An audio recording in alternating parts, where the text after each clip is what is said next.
gitu ya, city terus kemudian dibuat lagi kan gitu. Sama satu hal, mungkin satu hal lagi sih Pak Ibin yang menyebabkan kenapa kita ini kok sulit sekali untuk terintegrasi itu karena setiap lembaga itu saya rasa masih memiliki ego sektoral masing-masing gitu Pak. Masih belum mau melebur jadi satu, terutama antar beberapa jangankan kementerian ya, antara beberapa unit kerja di kementerian itu saja itu susah untuk menjadi satu gitu Pak. Masing-masing masih merasa dirinya itu memiliki kewenangan yang tidak harus melibatkan pihak lain gitu Pak. Contohnya kayak gitu Pak. Contohnya misalkan kalau saya beri contoh itu masalah ini dana desa Pak. Dana desa itu kalau kita lihat itu ada setidaknya 3 kementerian atau lembaga yang memiliki data terkait dana desa. Ada Kementerian Desa, Kementerian Dalam Negeri, dan Kementerian Keuangan. Karena mereka masing-masing memiliki aplikasi pelaporan kan yang bisa merekam proses realisasi dana desa. Dan ketika kemudian di atas itu tidak sinkron datanya, nah mereka masih sama-sama kekeh gitu Pak.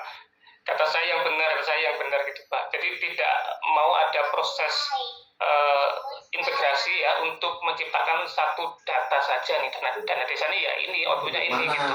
Aplikasinya jadi satu aja, Kemenkyu, Kemendesa maupun Kemendagri gitu masih belum ada kemauan ke sana gitu Pak. Ya, konflik itu kan kemudian menghasilkan SK di 3 menteri itu ya, yang karena kewenangan itu. Ini juga memang dampaknya akhirnya juga ternyata di dalam aplikasi juga berdampak juga ya. Tetap aja ego sektoralnya masih tinggi juga ini ya. Ternyata banyak juga ya. Ini yang menarik sebenarnya untuk teman-teman besok kalau menulis tesis kan ini sebenarnya problemnya banyak juga ya kaitannya dengan ini. Oke. Jadi ini ternyata bahwa PR kita kaitannya dengan digitalisasi pun juga masih banyak juga ya. PR banyak sekali dan potensi untuk kita teliti gitu maksud saya. Oke, untuk sementara ini saja dulu untuk Mbak Eti ya. Terima kasih sudah ada presentasi. Iya, matur nuwun Pak. Satu lagi ya mungkin saya minta. Elis ada nggak ya sini? Elis ikut rapat atau enggak ini ya? Ikut Pak Bin. Kamu iso presentasi punyamu karena kan Bandung mau sama temanya hampir senada ya kaitannya sanitasi, punyamu kaitannya dengan lainnya ya. Silakan nanti kamu ya.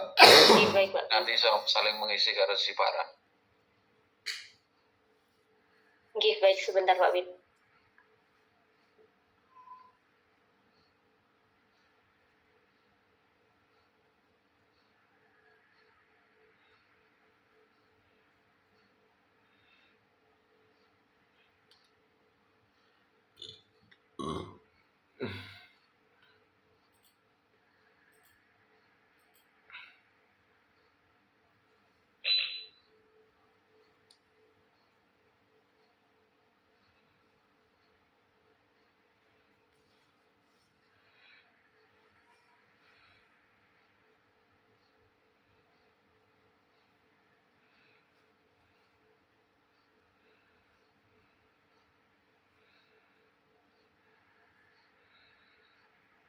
Oke, baik. Apakah sudah kelihatan teman-teman? Sudah lah. Kelihatan. Oke, baik. Oke, baik. Selamat malam teman-teman semuanya.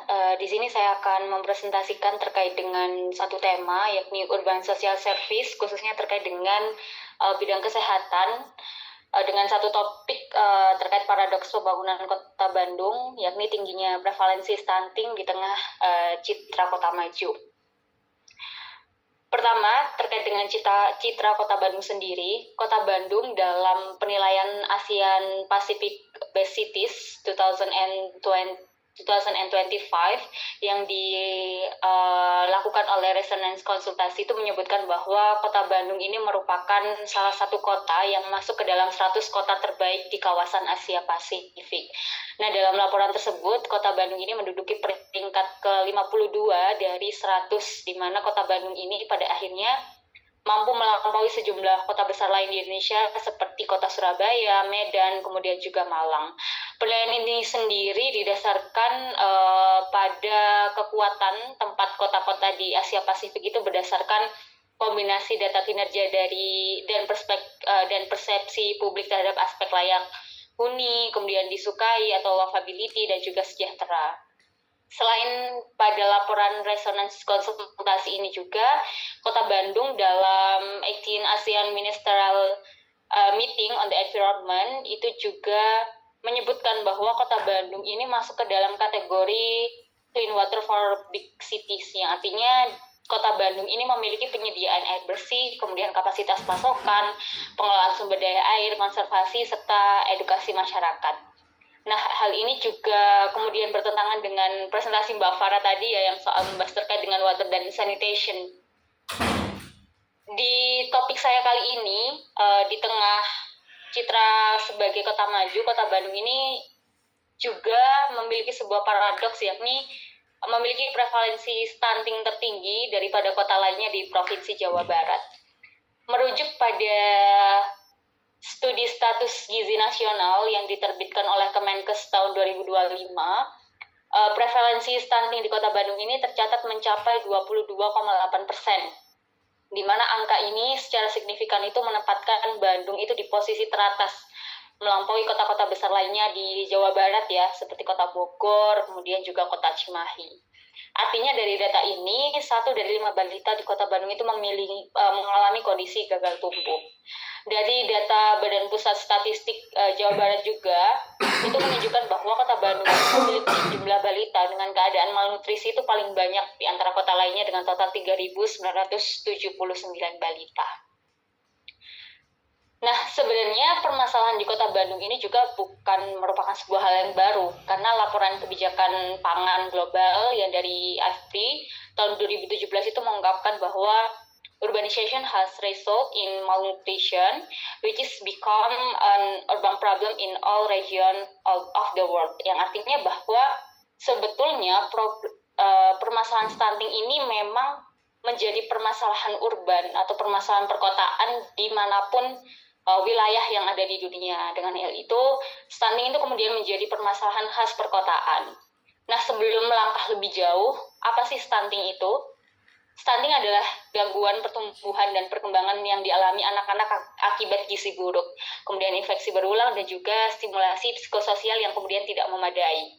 Stunting itu memiliki konsekuensi yang cukup besar dalam jangka panjang, mulai dari penurunan kemampuan kognitif, kemudian prestasi pendidikan yang tidak maksimal, upah kerja rendah atau kecil saat dewasa, penurunan produktivitas saat dewasa, juga peningkatan risiko penyakit kronis. Nah, ancaman stunting sendiri di perkotaan cukup mengkhawatirkan, meskipun termasuk ini dalam